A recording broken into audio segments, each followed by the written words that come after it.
నాకన్నా నేను బండి నడపడం నాకే తెలియడం లేదు. ఎదురుగా ఎవరన్నా వస్తే చెప్పు. శ్రీశైలం ఇల్లు వచ్చేసింది. ఇల్లు ఎందుకు వస్తుంది? మనమే ఇంటికి వచ్చాం. మమ్మీని హాట్ వాటర్ పెట్టమను. హాట్ కొట్టాం కదా, కూల్ అవుదాం. చెట్టంత అన్నగారు ఈ రోజు మనతో లేరు.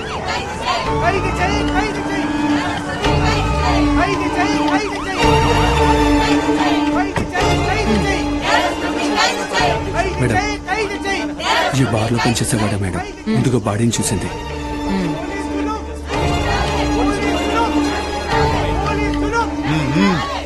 మేడం మేడం, మీకు మాణిక్యానికి పాత పగ ఉన్నందువల్ల ఎంక్వైరీ సరిగ్గా జరగదని పార్టీ వాళ్ళు అనుకుంటున్నారు. మీరేమంటారు? ఈ హత్యకి ఏదైనా సంబంధం ఉందా? మీరు ఎన్ని కథలైనా రాసుకోండి. జరిగిందేంటో నేను కనిపెట్టేంత వరకు. మేడం మేడం నమస్తే మేడం.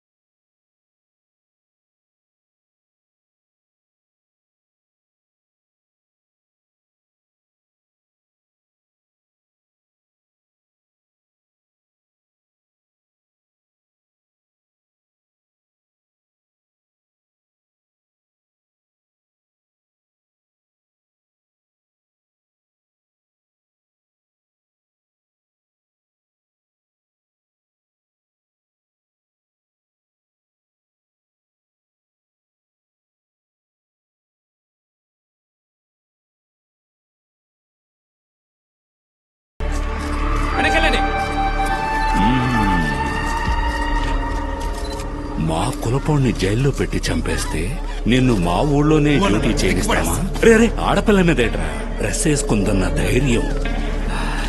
విప్పేస్తే గుట్టు బయటపడుతుంది. అయ్యయ్యో కోపగించుకోకండి, యూనిఫామ్ నన్నాను మేడం. వెళ్ళు వెళ్ళు, ఈ స్టేషన్ దరిదాపుల్లో కూడా రాకూడదు.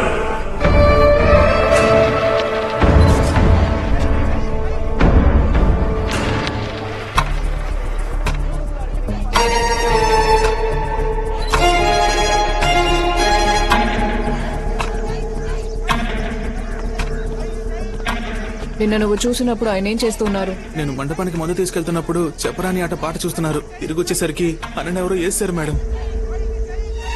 మూర్తి మేడం, నిన్న రాత్రి ఈ బార్లో కరెంట్ పోయిందని అడగండి. గోపాలపట్నం స్టేషన్ నుంచి ఎస్ఐ మాట్లాడుతున్నాను. నువ్వు తిరిగి వచ్చినప్పుడు కరెంట్ ఉందా? అన్ని చోట్ల కరెంట్ ఉంది మేడం, ఇక్కడ మాత్రమే లేదు. నేను ఆన్ చేసి ఉంటే నేనే రాడ్తో ఆన్ చేశాను మేడం. మేడం, పవర్ కట్ ఏం చేయలేదంట మేడం. Shravan, yes madam. ఆ లీవర్ మీద ఉన్న ఫింగర్ ప్రింట్స్ తీయండి.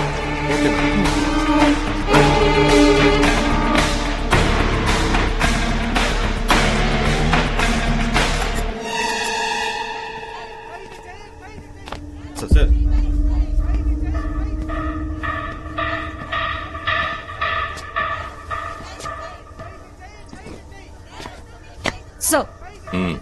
నీ మీద నాకు నమ్మకం లేదు. ఈ హత్య నువ్వే చేస్తుంటావు, బయట మాట్లాడుకుంటున్నారు. ఈ కేసుని ఇంకేదైనా స్పెషల్ టీం ని డీల్ చేయమంటాను. సార్, ఆల్రెడీ ఎంక్వైరీ స్టార్ట్ అయిపోయింది.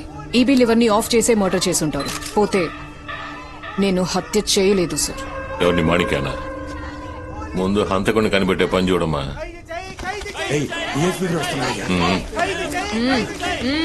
అరవకండి, ప్రశాంతంగా ఉండండి. నీకే నేను చెప్పేది, ఉండు. మాట్లాడుతున్నానా? ప్రశాంతంగా ఎలా ఉండమంటారు సార్? అన్న ఎవడో పొడిచి చంపేశాడు, శవాన్ని తీసుకెళ్ళి అంత్యక్రియలు చేయమంటారా? అంతకుడిని మీరు కనిపెట్టండి, వాడి సంగతి మేము చూసుకుంటాం. బాబు, నీ బాధ నాకు అర్థమవుతుంది. కొంచెం ఓర్పుగా ఉండు. పోలీసోళ్ళ మాట్లాడకండి, మన కులపాళ్ళ గురించి ఆలోచించండి. రాము, నువ్వే నన్ను పోలీసోళ్ళ చూస్తున్నావు. అన్నగారి బాడీ తీసుకెళ్లి జరగాల్సింది చూడండి. వెళ్ళండి. ఏంటి డిఎస్పీ మనోడన్నావు? జరగాల్సింది చూడండి అని చెప్పి వెళ్ళిపోయాడు. ఎంతైనా పోలీసుడు కదా. ఎప్పుడు నువ్వు మాణిక్యన్న కలిసే కదరా తాగుతారు. నేనెప్పుడైనా పిలిచినా అన్నతోనే తాగుతాననేవాడివి. ఆయన్ని హత్య చేసిన రోజు ఎలా మిస్ అయ్యవరా? డిఎస్పీ, నేను చేసిన తలుచుకుంటే నా మీద నాకే కోపం వస్తుంది. దీనివల్ల ఇదంతా ఆ రోజు గనక నీ అన్నతోనే ఉండుంటే అన్నని ఎవడన్నా టచ్ చేసేవాడా? నేనొక్కడనే నా కొడుకులు అంతు చూసేవాడిని.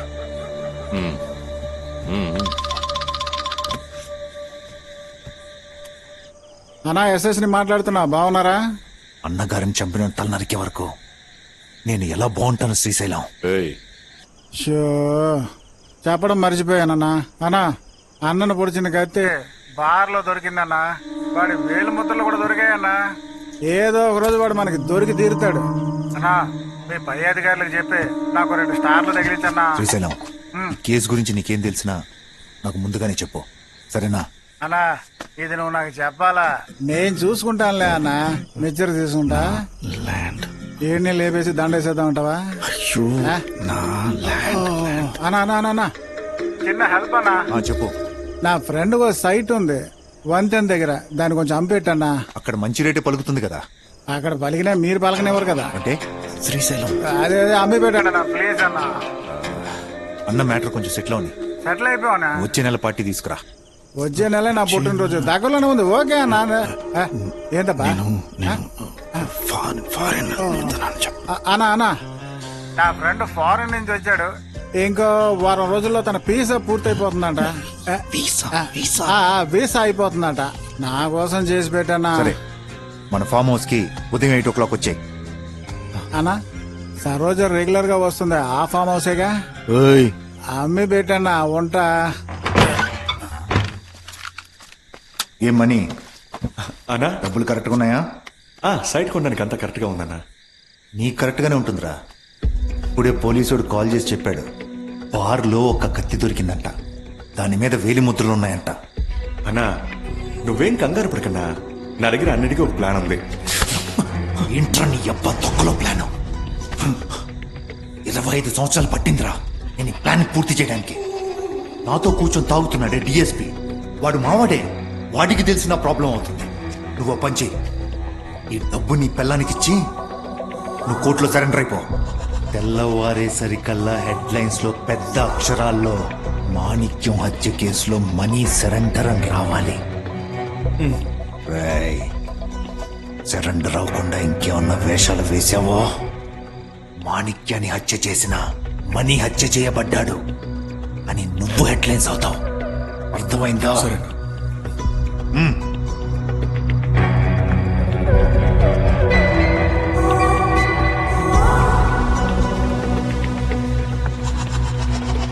ఏయ్, ఏంట్రా బ్యాగ్లో?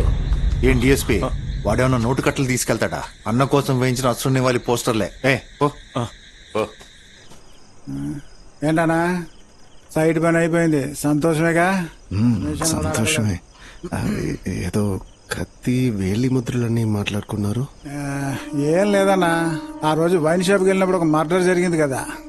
ఆ హంతకుడు బార్లోనే కత్తి వదిలేసిపోయట. దాంతో అడ్రస్ వదిలేసిపోయింటే మాకు ఇబ్బంది ఉండేది కాదు. పోలీసులు అంటే ఇంతే, ఓ తెక్కెలుగుతారు మమ్మల్ని. మేము మనుషులమే కదా. పిల్లకన్నా ఒకటి మాత్రం చెప్పగలను, నువ్వు లోపలికి వెళ్ళేటప్పుడు ఖచ్చితంగా నీతో పాటు ఒకడు వస్తాడు.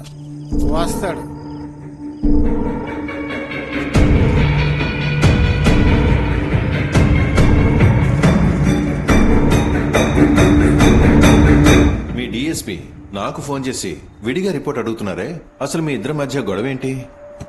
అబద్ధపు కేసు పెట్టమన్నాడు, నేను పెట్టలేదు. సుపీరియర్, మరి అలాగే కదా ఉంటాడు.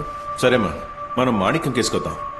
మాణిక్యం చెవుల్లోంచి ముక్కులోంచి రక్తం వచ్చింది, అది మీరు గమనించారా? అది రిపోర్ట్లోనే మీరు రాశారుగా. ఇది ఒకసారి చూడండి. మాణిక్యం డెత్ లాగే చెవులోంచి ముక్కులోంచి బ్లడ్ వచ్చింది. అది మాత్రమే కాదు, ఇప్పుడు మీ ముందున్న 8 కేసులు మాణిక్యంలాగా ఇయర్ డ్రమ్ బ్లాస్ట్ చేసి చంపబడ్డవారే.